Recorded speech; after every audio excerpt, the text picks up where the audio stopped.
নমস্কার বন্ধুরা, info Bengal news চ্যানেলে আপনাদের প্রত্যেককে স্বাগতম জানাই। এই যে আর.জি. করের ঘটনা ঘটেছে, সেই ঘটনাকে কেন্দ্র করে যে প্রতিবাদ চলছে এই রাজ্যের দিকে দিকে তা কিন্তু আমরা প্রত্যেকেই জানি এবং সেখানে যে সমস্ত ডাক্তাররা রয়েছে তাদের যে একটি ভূমিকা, অর্থাৎ এই যে প্রতিবাদ মিছিল বা তাদের যে কর্মসূচি, সেখানে প্রতিবাদের যে কর্মসূচি সবথেকে বেশি তারাই কিন্তু একদম একনিষ্ঠভাবে পালন করে যাচ্ছে এবং সেই যে ডাক্তার রয়েছে, যে সমস্ত জুনিয়র ডাক্তার, অর্থাৎ যে সমস্ত ডাক্তার এখন পড়াশোনা করছে, যারা ভবিষ্যতের ডাক্তার বলা যেতে পারে, তাদেরকে কেন্দ্র করে কিন্তু একটি গুরুত্বপূর্ণ মন্তব্য করেছে আমাদের রাজ্যের মুখ্যমন্ত্রী মমতা বন্দ্যোপাধ্যায়। এবং সেখানে তাদের কি পরিষ্কার করে বলা হয়েছে, সেই যে আজকে একটি মিছিল ছিল বা একটি জনসভা ছিল, সেখান থেকে কিন্তু উদ্দেশ্য করে বলা বলা হয়েছে এবং সেখান থেকে পরিষ্কার করে এমনটাই বলা হয়েছে যে যদি এই সমস্ত জুনিয়র ডাক্তারদের ভবিষ্যৎ আমি নষ্ট করে দিতে চাই, তাহলে খুব সহজেই নষ্ট করে দিতে পারি। তার কারণ এফআইআর আমি করতে পারি তাদের বিরুদ্ধে। কারণ তারা পাসপোর্ট আর ভিসা কোনোভাবেই কিন্তু পারবে না পাবে না। অর্থাৎ তারা বিদেশে কিন্তু কোনোভাবে পড়াশোনা হোক বা নিজের কাজের ক্ষেত্রে সেখানে কিন্তু অবশ্যই তারা যেতে পারবে না।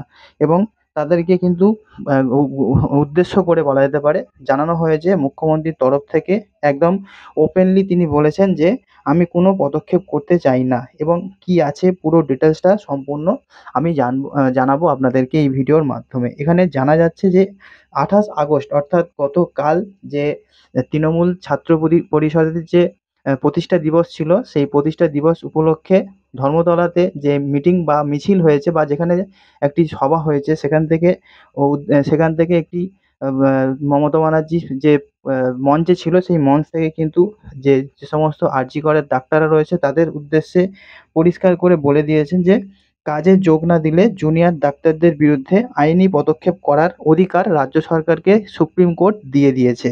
বুধবার দিন তৃণমূল ছাত্র পরিষদের যে প্রতিষ্ঠা দিবস ছিল, সেখানে হ্যাঁ, অনুষ্ঠানে যোগ দিয়ে এরকমই একটি দাবি করছেন মুখ্যমন্ত্রী মমতা বন্দ্যোপাধ্যায়। তিনি মনে করাচ্ছেন যে সরকার পদক্ষেপ যদি করে তাহলে তাদের জীবন নষ্ট হয়ে যাবে, অর্থাৎ জুনিয়র ডাক্তারদের জীবন নষ্ট হয়ে যাবে। তারা পাসপোর্ট ভিসা কোনোভাবেই পাবেন না। এদিন মেয়র রোডে টিএমসিপি প্রতিষ্ঠা দিবসের অনুষ্ঠান থেকে মমতা বলছেন যে আজকেও জুনিয়র ডাক্তারদের মিছিল আছে। আমি চাই তারা ভালো করে করুক সেই কাজটি। আমার সমর্থন তাদের প্রতি ছিল, আছে, থাকবে। সুপ্রিম কোর্টও রিকোয়েস্ট করেছে সবাইকে কাজে যোগ দেওয়ার জন্য। অনেক মানুষ পরিষেবা না পেয়ে মারা গেছে। আজ আ আ আমরা আজ পর্যন্ত আপনাদের বিরুদ্ধে কোনো ব্যবস্থা নিচ্ছে না, কোনো ব্যবস্থা নেব না। কিন্তু এবার আস্তে আস্তে কাজে আপনারা ফিরুন। তা না হলে সুপ্রিম কোর্ট কিন্তু সেদিন বলেছিল, এরপর থেকে রাজ্য সরকারকে পদক্ষেপ করার ক্ষমতা দেওয়া হচ্ছে। আমি কোনো পদক্ষেপ করতে চাই না। আমি চাই ওরা ভালো করে পড়াশোনা করুক। আমি যদি কারোর বিরুদ্ধে এফআইআর করি বা কোনো পদক্ষেপ করি, তাতে ওদের ভবিষ্যৎটা নষ্ট হয়ে যাবে আর সেটা খুব ভালো হবে না। আর তারা কোথাও চান্সও পাবে না এবং তাদের পাসপোর্ট, ভিসা তারা কোনো কিছুই পাবে না। সে বিচার পাবে না এবং তার জীবনটা পুরো নষ্ট হয়ে যাবে। আমি সেটা চাই না। মমতা বন্দ্যোপাধ্যায় যখন একথা বলেছেন তখন শহরে চলছিল জুনিয়র ডাক্তারদের একটি মিছিল। মিছিল থেকে জুনিয়র ডাক্তারদের এক নেতা বলছেন যে আমরাও কাজের বাইরে থাকতে চাই না। কিন্তু যে সন্দীপ ঘোষের বিরুদ্ধে এত অভিযোগ তাকে মুখ্যমন্ত্রী অপসারণ কেন করছেন না? যে বিনীত গোয়েলের বিরুদ্ধে তথ্য প্রমাণ লোপাটের অভিযোগ উঠেছে, মুখ্যমন্ত্রী তাকে কেন অপসারণ করছেন না?